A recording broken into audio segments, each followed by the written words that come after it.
All right, we are going to work on solving, excuse me, solving two-step equation word problems.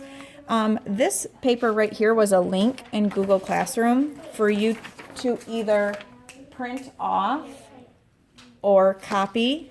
So if you didn't get this printed or copied, if you could just pause the video, and we're just going to be looking at number 1 and 2 right now, but you need to get that in your notes if you weren't able to print this or copy it down before the video started. Go ahead and do that so that you can work through the word problem breakdown right along with me, so that you have an example of problems to use on your work.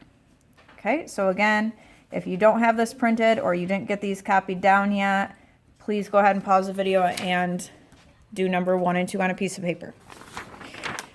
All right, so when we're looking at these, we want to use the word problem breakdown.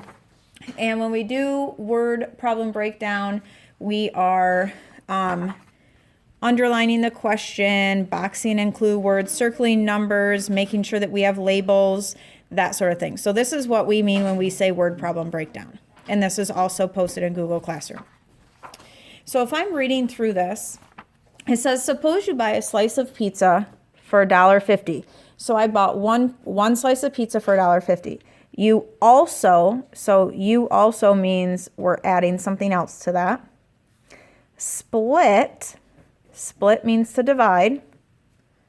And the cost of renting a DVD with 2 friends. Your total cost is $2.75. So that's like how much you had to spend.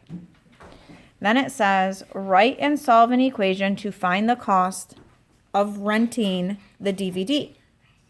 So you bought a piece of pizza for $1.50 and you split the cost of a DVD with 2 friends. So you and 2 friends would be 3 people.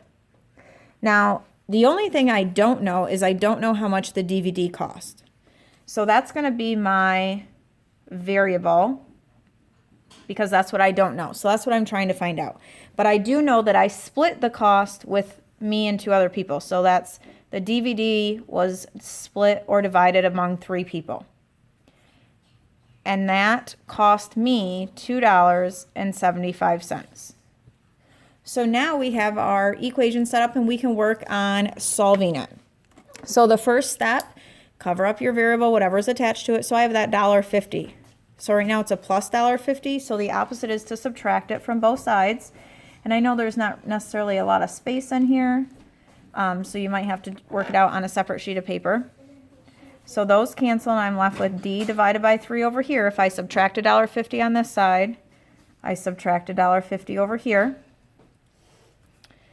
So now I have D divided by 3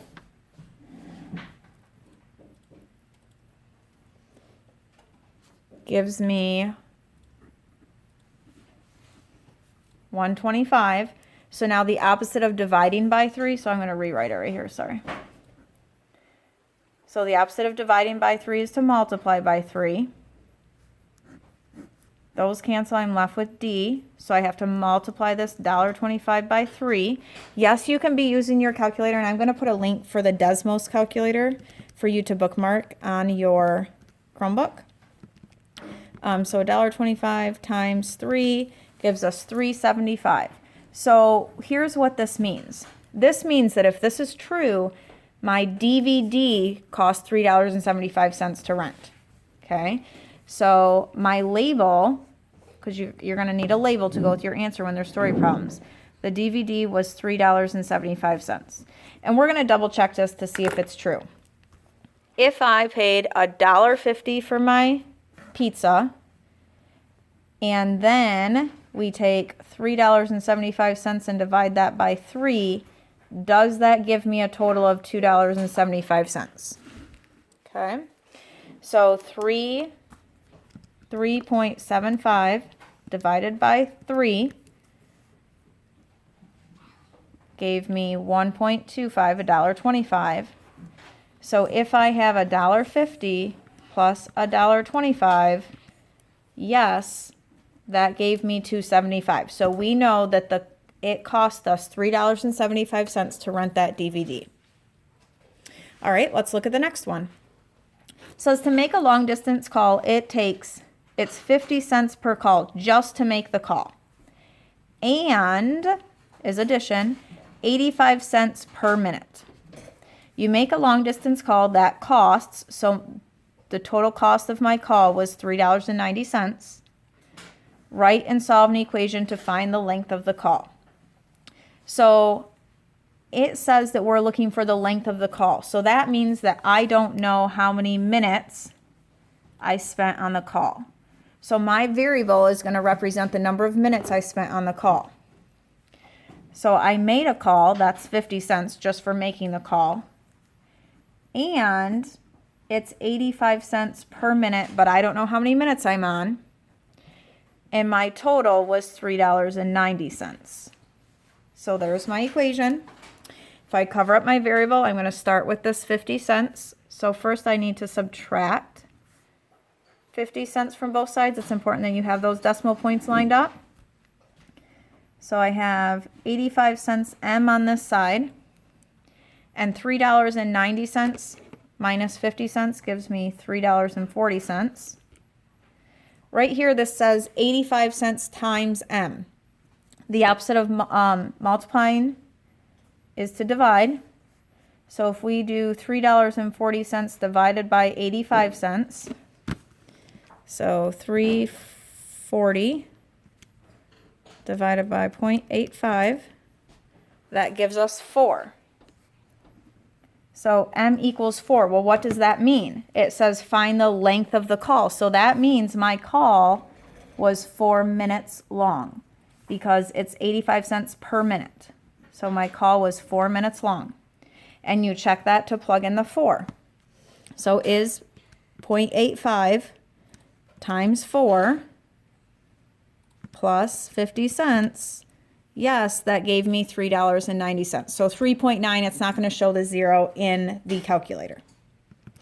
All right, now what I need you to do is, this one was not on there, but on in your notes somewhere, I need you to pause the video and copy down this problem so that we can talk about it, because you have two similar to this on your worksheet for today. Okay, so pause it, copy this down, and then start the video back up. All right, so Steve had $36 to spend on 8 notebooks. After buying them, he had $12, so that's what he has left. How much did each notebook cost?